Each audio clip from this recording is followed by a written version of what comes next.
Dear Millennials, for far too long we have been quiet. We have not been active in government. We've lost trust in our government, and rightfully so. We were born under an administration and in a crack epidemic if you lived in New York, on the war on drugs that the Reagan administration rolled out. We grew up in the Clinton administration that passed the 93 crime bill that our said presidential candidate was involved in. We grew up under the Bush administration that sent a lot of our friends off to war after the towers fell in 2001.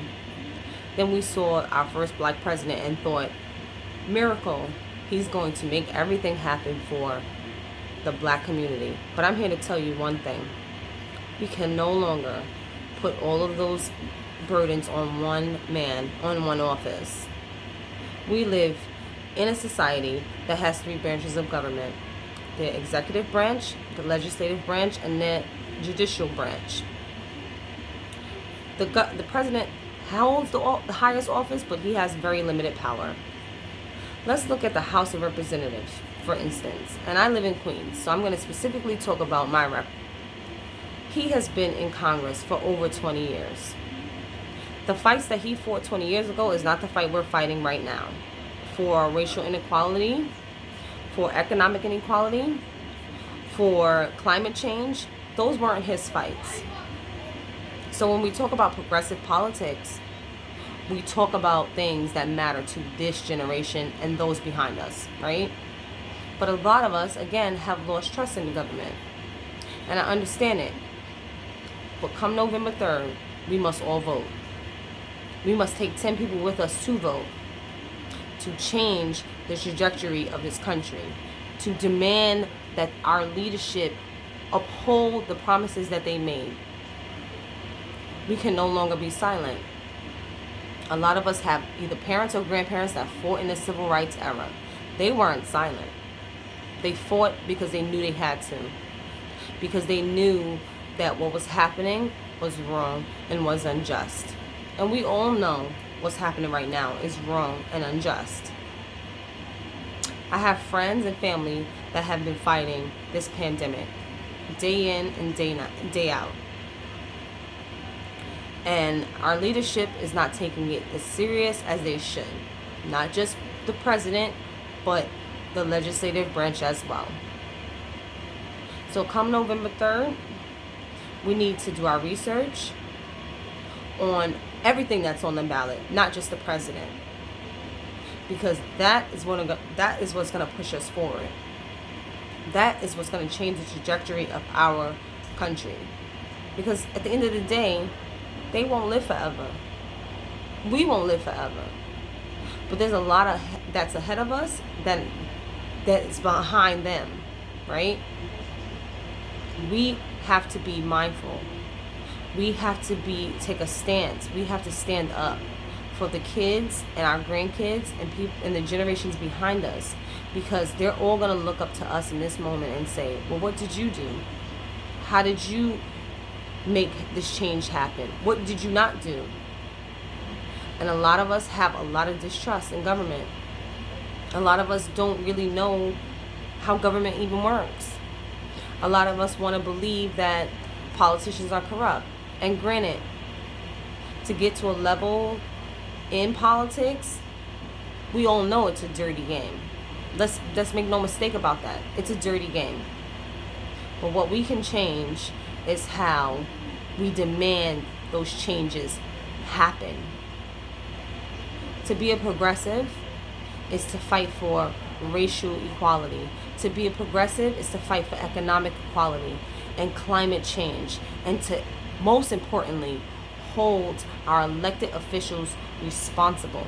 And if you can't live up to the responsibility demanded by the people, then you need to step aside and allow new, younger, fresh ideas to come in and stand up and speak out for the people that they represent.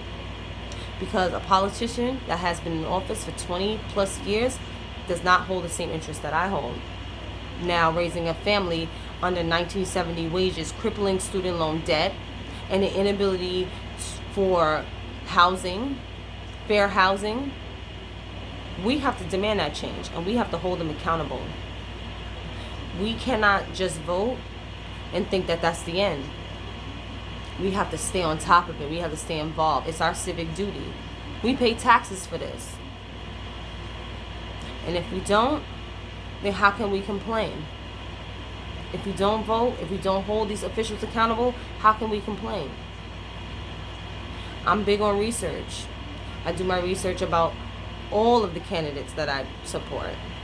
And I weigh the lesser of the two evils, right? Because there's no perfect candidate. There's no ideal society. But we need to be mindful that the way that this country and our lives will look in the next 10, 15 years, it won't look like how it looked 50, 60 years ago. We already see that now. We have to stand up for our trans community. We have to stand up for our gay and lesbian community. We have to stand up for the most vulnerable parts of our nation, the most marginalized. Black men. We have to support black women in ways that you never supported before. We've been fighting this fight for decades. We have been fighting for racial equality, women's rights, and have to deal with two disparities, being black and female. We need you now. We need you to stand beside us. We need you to lift us up, even if you don't agree with everything. Because at the very end of the day, history has muted our voices. History doesn't give Rosa Parks the same accreditation as it gives Martin Luther King. History doesn't even speak about Ella Baker as much as they speak about John Lewis. We have to stop that. We have to uplift each other for noble and substantial change. We have to get involved. Because if we don't, all the progress that has been made will be lost. Now, if you side with the Republicans, I'm not a Republican, but if you do side with the Republicans, you have to also hold them accountable, just the same way that you hold the opponents accountable. You have to demand change from them as well. You have to make sure that they are upholding the values that are most important to you. Because if you don't, then what are they really doing? How are they really standing up for you and for the values and beliefs that you have? Again, there's no perfect candidate. There's no perfect society. But we all should be able to live in a society where our voices are heard and our lives matter.